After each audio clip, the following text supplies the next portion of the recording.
નમસ્કાર વિદ્યાર્થી મિત્રો, આપણી યુટ્યુબ ચેનલમાં હું આપનું હાર્દિક સ્વાગત કરું છું. ધોરણ 7ની જે નવી ટેક્સ્ટ બુક આપવામાં આવેલી છે તેમનું તમામ સ્વાધ્યાયનું સોલ્યુશન એટલે કે પ્રશ્ન 1 થી અંત સુધીના તમામે તમામના સ્વાધ્યાયના જવાબનું સોલ્યુશન એક અમારી જ યુટ્યુબ ચેનલ પરથી તમને મળી રહેશે. તો અમારી યુટ્યુબ ચેનલને સબસ્ક્રાઇબ ન કરી હોય તો સબસ્ક્રાઇબ કરી બાજુમાં આપેલા બેલ આઇકોનને પ્રેસ કરજો અને અમારા વોટ્સએપ ગ્રુપમાં જોડાવા માટેની લિંક તમને ડિસ્ક્રિપ્શન બોક્સમાંથી મળી રહેશે. તો ધોરણ 7ની અંદર ગુજરાતી પાઠ્યપુસ્તકની અંદર આજે આપણે ચેપ્ટર નંબર 2 તેના વિશેની સંપૂર્ણ સ્વાધ્યાયની સોલ્યુશન કરવા જઈ રહ્યા છીએ. તો આ વિડીયોને અંત સુધી જોજો. જેમાં પહેલું આપેલું છે તમને અહીં વાતચીત. ક્વેશ્ચન પહેલો, જો ડોક્ટરે ગામ છોડી દીધું હોય તો વિદ્યાર્થી મિત્રો આ વિડીયો થોડોક લાંબો થશે તો વિડીયોને અંત સુધી જોજો, જેમાં તમને તમામ સ્વાધ્યાયના પ્રશ્નોનું સોલ્યુશન મળી રહેશે. જ્યાં વિદ્યાર્થી મિત્રો ઘણી બધી યુટ્યુબ ચેનલ વાળા સોલ્યુશન મૂકે છે પણ તમામ સ્વાધ્યાયનું સોલ્યુશન તેમાં હોતું નથી. તો હવે આપણે જોઈએ, ડોક્ટરે સેવા કરવાના ખ્યાલથી ગામડામાં જ નિમણૂક માંગી હતી, પણ આ ગામડું અંતરિયાળ વિસ્તારમાં ખૂબ અગવડોવાળું હતું. ડોક્ટરે પરિસ્થિતિ સાથે ઈશ્વરનો સંકેત માનીને જાત સાથે સમાધાન કર્યું હતું. અગવડો વચ્ચે સેવાની સગવડો ઊભો કરવાનું સામર્થ્ય એમણે ન દાખવ્યું હોત ને ગામ છોડી દીધું હોત તો ભીખા શેઠ જેવા દાનવીરોનો ભેટો ન થયો હોત ને સેવાના કાર્યોથી ડોક્ટરનો લાભ લોકોને ન મળ્યો હોત. પ્રશ્ન બીજો ત્યાં આપેલો છે, તમારી શાળામાં લોક સહકારની ક્યાં ક્યાં કાર્યો થયા છે? અમારી શાળામાં લોક સહકારથી નીચે પ્રમાણેના કાર્યો થયા છે. એટલે અહીંયા તમે તમારી શાળામાં જે ફેરફાર થયા હોય તે ફેરફાર લખી શકો છો. જેમ કે સફાઈ કામ, બુક બેંક, વિદ્યાર્થી સહાય કેન્દ્ર, બાલ સભા, પ્રાર્થના, સ્વાસ્થ્ય અને સુવિધા.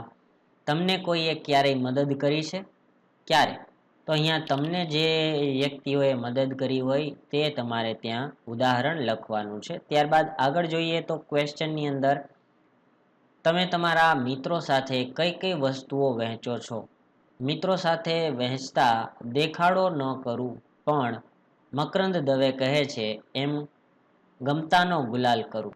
ગમતું મળે તો અલિયા ગુંજે ન ભરીએ, ગમતાનો કરીએ ગુલાલ. ભૌતિક વસ્તુઓ તો મારી પાસે હોય અને એને જરૂર હોય તો નિસંકોચ આપું, પણ મારી પાસે કશું જ ન હોય તો પણ પ્રેમ, સમય, હૂંફ તેમજ ખભો આપું. દુઃખ વહેંચવાથી ઓછું થાય છે ને સુખ વહેંચવાથી વધે છે. ત્યારબાદ પાંચમો પ્રશ્ન, તમારા ગામમાં સૌ સહકારથી કયા કયા કામો થયા છે? અહીંયા તમે તમારા ગામનું પણ ઉદાહરણ લખી શકો છો. મારા નાના ગામમાં ગામને આદર્શ ગામ બનાવવામાં સહકારી કામો જ મહત્વના છે. ગામમાં દૂધાળા ઢોર છે, ખેતી છે, કરકસરવાળું જીવન છે. એ જીવનમાં સમૃદ્ધિ લાવવામાં દૂધ સહકારી મંડળી, કૃષિ અને ગ્રામીણ બેંક, મહિલા સ્વસહાય જૂથ કે ધિરાણ સહકારી મંડળીઓનું પ્રદાન અગત્યનું છે. ગૃહ નિર્માણ મંડળીનો લાભ પણ મળ્યો છે.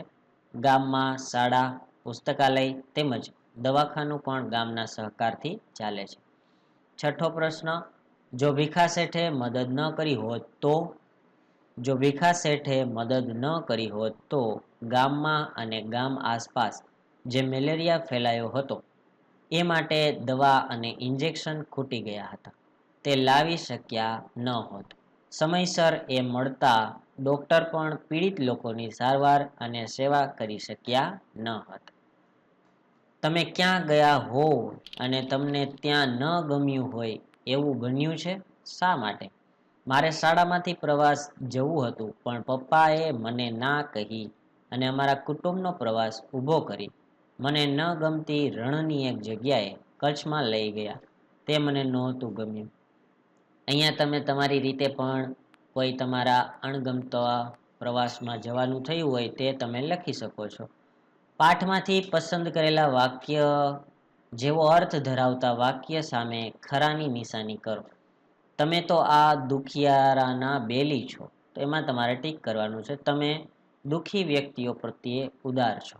શેઠનો હાથ બંધાઈ ગયો હતો. શેઠથી પૈસો વપરાતો ન હતો.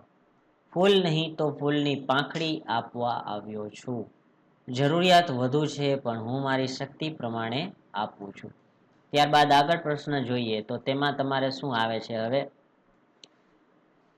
પ્રશ્ન 3, આપેલા વાક્યો કોણ બોલી શકે તે પાઠના આધારે લખો. દાન એવી રીતે કરવું કે કોઈને ખબર ના પડે. સાધુ મહારાજ આ વાક્ય બોલે છે.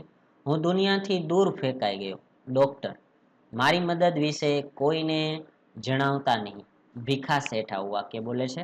દવાખાનું કરવા માટે મકાનની જરૂર છે. એ વાક્ય ડોક્ટર બોલે છે. આપેલા વાક્યો ખરા છે કે ખોટા તે જણાવો. ભીખા શેઠ કંજૂસ હતા. ખોટું. ડોક્ટરને લાગ્યું કે એમણે શેઠને અન્યાય કર્યો છે. ખરું. ભીખા શેઠે ડોક્ટરને ફાળામાં એક પણ રૂપિયો ન આપ્યો. ખોટું. શેઠાણી પણ શેઠને કંજૂસ જ માનતા હતા. ખરું. ડોક્ટરને ગામમાં બધી જ સગવડ મળી રહી હતી. ખોટું. નીચેની ઘટનાઓને યોગ્ય ક્રમમાં લખો. તો અહીં જે ઘટના તમને આપેલી છે એ ઘટનામાં તમારે આ પ્રકારનો ક્રમ તમારે બોક્સની અંદર લખી દેવાનો રહેશે. તો તે પ્રકારના ક્રમ લખી અને તમે વાક્ય વાંચશો તો તમને વ્યવસ્થિત જોવા મળશે. ત્યારબાદ છઠ્ઠો પ્રશ્ન, કૌંસમાં આપેલા શબ્દોમાંથી યોગ્ય વિકલ્પ પસંદ કરી ખાલી જગ્યા પૂરો. જેમાં પહેલી ખાલી જગ્યા, ઘરમાં બધી વસ્તુઓ અવ્યવસ્થિત પડી હતી. એમની વાત સાંભળી ભીખા શેઠ જોરથી હસી પડ્યા. ભીખા શેઠ દવાખાનામાં દાખલ થયા. પ્રવેશ્યા, દાખલ થયા. ભીખા શેઠની વાત આખા ગામે વધાવી લીધી. આનંદ સાથે વધાવી લીધી. ગામ લોકો હકારમાં માથું ડોલાવીને સંમતિ આપતા હતા. અનુમોદનનો મતલબ થાય છે સંમતિ. ત્યારબાદ ફકરામાં જરૂરી સુધારા કરી ફરીથી લખો. તો અહીં તમને એક ફકરો આપેલો છે. એ ફકરામાં તમારે નીચે મુજબના સુધારા વધારા કરવાના છે. તો આ પણ તમે અહીંથી વિડીયો પોઝ કરી અને તમારી સ્વાધ્યાય પોથીમાં અથવા બુકની અંદર નોટ ડાઉન કરી લેજો. આઠમો પ્રશ્ન, ઉદાહરણ મુજબના વાક્ય લખો. સ્ટેશનથી ગંગાપુર જવા માટે ન મળે મોટર બસ કે ન મળે ગાડું. ચાલો એના માટેના 3 એક્ઝામ્પલ જોઈએ. સુવા માટે ન મળે ગાદલું કે ન મળે સાદડી. મારા મિત્ર સુરેશને ન આવડે ગણિત કે ન આવડે વિજ્ઞાન. મારો નાનો ભાઈ પર ખારો છે. ન પોતે ભણે છે કે ન મને ભણવા દે છે. સંવાદ પૂર્ણ કરો. તો તેમાં તમને અહીંયા પાર્થ અને કૌશિક વચ્ચેની વાતચીત આપેલી છે.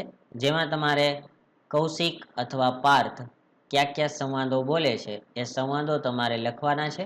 તો અહીંયા તમે વિડીયો પોઝ કરી અને સંવાદો લખી શકો છો.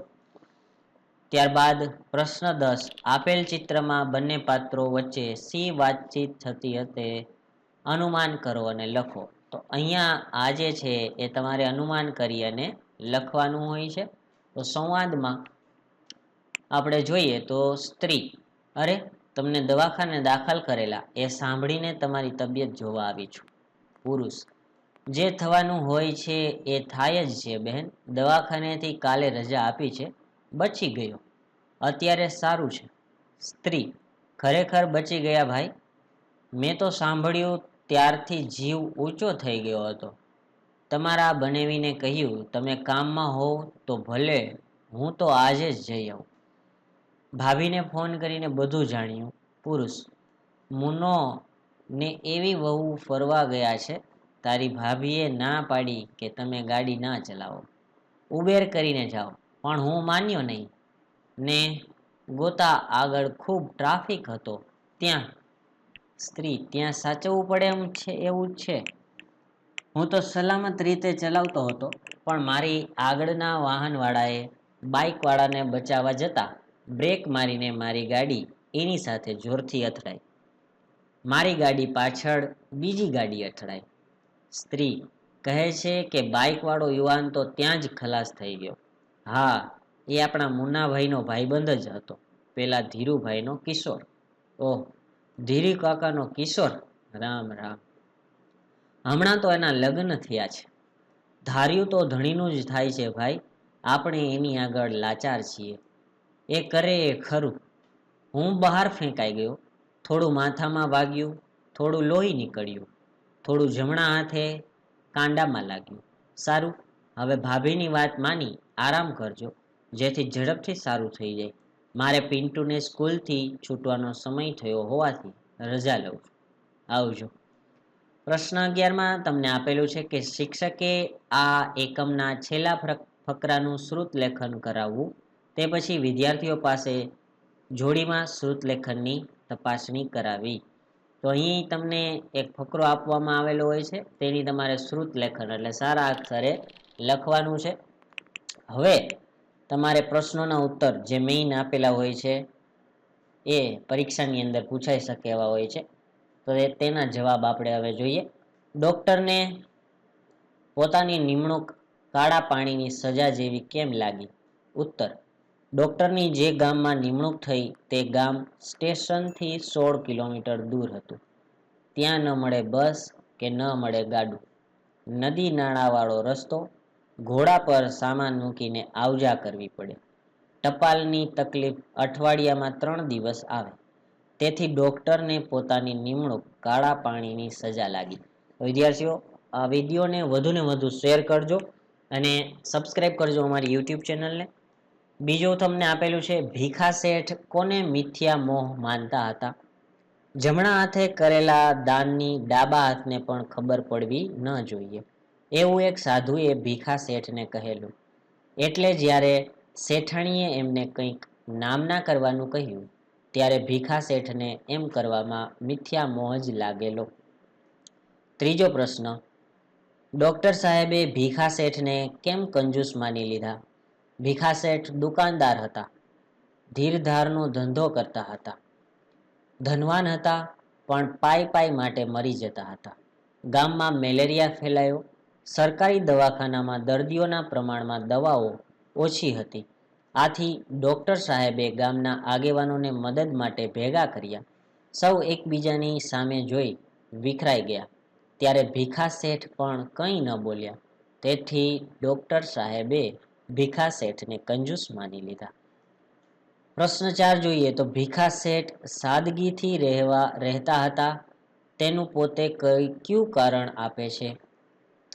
ઉત્તરમાં ભીખા શેઠ જીવનમાં સાદગીથી જીવે છે, કરકસર કરે છે, તેનું કારણ આપતા તેઓ કહે છે, ગરીબાઈમાં સડતા લોકોને જોઈ હું મોજ શોખ સી રીતે કરી શકું? તેમને શરીર ઢાંકવા ગાભોય ન હોય ત્યાં હું નવા લુગડા સી રીતે પહેરું? જેને ખાવાનુંય ન મળતું હોય ત્યાં હું ગળ્યું કેવી રીતે ખાવા બેસું? પ્રશ્ન 5, આ એકમમાં તમને સૌથી વધુ કયું પાત્ર ગમ્યું અને કેમ? આ એકમમાં મને ભીખા શેઠનું પાત્ર ગમ્યું. ભીખા શેઠ કરકસરિયા છે, સાદગીથી જીવે છે, કંજૂસ લાગે છે, પણ એમનું હૃદય કરુણાથી ભરેલું છે. કીર્તિની ક્યારેય ઈચ્છા રાખી નથી. ગુપ્ત રીતે દાન કરે છે. તેથી મુઠ્ઠી ઉંચેરા ભીખા શેઠ મને ગમે છે. છઠ્ઠો પ્રશ્ન, શેઠાણીનો ભીખા શેઠ માટે શો મત હતો? શેઠાણી ભીખા શેઠ માટે પોતાનો મત આપતા કહેતા કે તમારી પાસે ધન છે તો કંઈક નામના કરો, પુણ્યદાન કરો, સદમાર્ગે વાપરો. પ્રશ્ન 7, ગંગાપુર વિશે 5-7 વાક્ય લખો. ગંગાપુર રેલવે સ્ટેશનથી 16 કિલોમીટર દૂર છેવાડાનું ગામ છે. ત્યાં આવવા જવા ન બસ મળે કે ન મળે ગાડું. ઘોડા પર જ તમારે જવું પડે. નદી નાળાવાળો રસ્તો. અઠવાડિયામાં 3 દિવસ ટપાલ આવતી. લોકોને માટે આરોગ્યની પણ સુવિધા ન હતી. આમ ગંગાપુર સાવ પછાત ગામ હતું. હવે અહીંયા 13મો પ્રશ્ન, ડોક્ટર અને ભીખા શેઠના સંવાદ લખો અને ભજવો. તો આ જે છે એ તમારે બે વ્યક્તિઓએ સાથે જોડી કાર્ય કરવાનું હોય છે. તો આ સંવાદ તમારે એકબીજા સાથે રજૂ કરવાનો છે નાટકની રીતે. તો અહીંથી તમે વિડીયોને પોઝ કરતા કરતા આ સંવાદને લખી શકો છો જેમ હું અત્યારે નીચે નીચે સ્ક્રોલ ડાઉન કરી અને તમને સંપૂર્ણ સંવાદ લખાવી દઉં છું. જ્યાં જરૂર પડે ત્યાં વિડીયોને પોઝ કરી અને તમે તમારી રીતે આ સંપૂર્ણ સંવાદ તમારી નોટબુકની અંદર નોટ ડાઉન કરી શકો છો. ત્યારબાદ હવે પાછું આપણે આગળ જોઈએ તો ચેપ્ટર નંબર 2માં ગુપ્તદાન પાઠ જે છે કે એમાં હજી તમારે નીચે અહીંયા તમને પાછો સંવાદ જ હજી ચાલુ છે. તો આ સંવાદ તમારે ભજવવાનો હોય છે. ત્યારબાદ બાજુના પેજમાં પણ હજી તમને ત્યાં પ્રશ્ન પૂછેલો છે કે પાઠના આધારે ડોક્ટરની એકોકિત રજૂ કરો. ડોક્ટરની એકોક્તિ એટલે અહીંયા પણ આ જે છે એ વધુ પડતું લાંબો પેરેગ્રાફ છે, વાતચીત છે. તો એને પણ તમારે વિડીયોને પોઝ કરતા કરતા આ સંવાદ લખી લેવાનો રહેશે. ત્યારબાદ આગળના આપણે શોર્ટ ક્વેશ્ચન જોઈએ તો 15મો પ્રશ્ન મોટેથી વાંચો. વડીલ અને શિક્ષકોની મદદથી ગુજરાતીમાં તેનો અર્થ લખો. એટલે અહીં તમને સંસ્કૃતમાં બે આપેલા છે મુદ્દા, તો તેનો તમારે ગુજરાતીની અંદર સંવાદ કરવાનો છે. તો તેમાં તમારે આ રીતે તમે લખી શકો છો કે રહીમ કહે છે કે ભીખ માંગવી એ કરતા મૃત્યુ બહેતર છે. જે માણસ ભીખ માંગવાની સ્થિતિમાં આવી ગયો, જે ભીખ માંગવા જાય છે તે મરી ગયેલા સમાન છે અને એ લોકો તો પહેલાથી જ મરેલા છે જે માંગવા છતાં સાફ ઇનકાર કરે છે. બીજા શ્લોકનો અર્થ છે જે દાન કર્તવ્ય સમજીને કોઈ પણ ઉપકારની ભાવના વિના યોગ્ય વ્યક્તિને યોગ્ય સમયે યોગ્ય જગ્યાએ આપવામાં આવે છે તેને સાત્વિક દાન કહે છે. અને 16મો અને અંતિમ પ્રશ્ન આજના સ્વાધ્યાય સોલ્યુશનનો આપણા આપેલા વિષય પર બે જૂથ પાડીને ચર્ચા સભા યોજો. તમે કઈ બાબતમાં કરકસર કરશો અને કઈ બાબતમાં કંજુસાઈ કરશો. તો તેમાં અહીંયા નીચેના મુદ્દા ધ્યાનમાં લઈને વિદ્યાર્થીઓએ બે જૂથ પાડી ચર્ચા સભા યોજવાની છે. કરકસરની અંદર તમારે સમય, શક્તિ કે સાધનનો વિવેકપૂર્વક વેડફ્યા વિના ઉપયોગ કરવો કે કરકસર છે. કંજુસાઈ આવશ્યક હોવા છતાંય વસ્તુઓ માટે પૈસા, સમય કે શક્તિ ન ખર્ચવા તે કંજુસાઈ છે. તો આ બે વિશે તમારે ડિટેલમાં ચર્ચા કરવાની છે. તો વિદ્યાર્થી મિત્રો, આ વિડીયો તમને કેવો લાગ્યો અને આવા જ વધુ વિડીયો પાઠના સોલ્યુશન ટૂંક જ સમયમાં અમારી YouTube ચેનલ પર અમે અપલોડ કરવાના છીએ, જેમાં સંપૂર્ણ સ્વાધ્યાયનું સોલ્યુશન આવી જાય છે. વિદ્યાર્થી મિત્રો, તો આ વિડીયોને વધુને વધુ શેર કરજો અને અમારી YouTube ચેનલને સબસ્ક્રાઇબ કરી બાજુમાં આપેલા બેલ આઇકોનને પ્રેસ કરજો. આવજો વિદ્યાર્થી મિત્રો.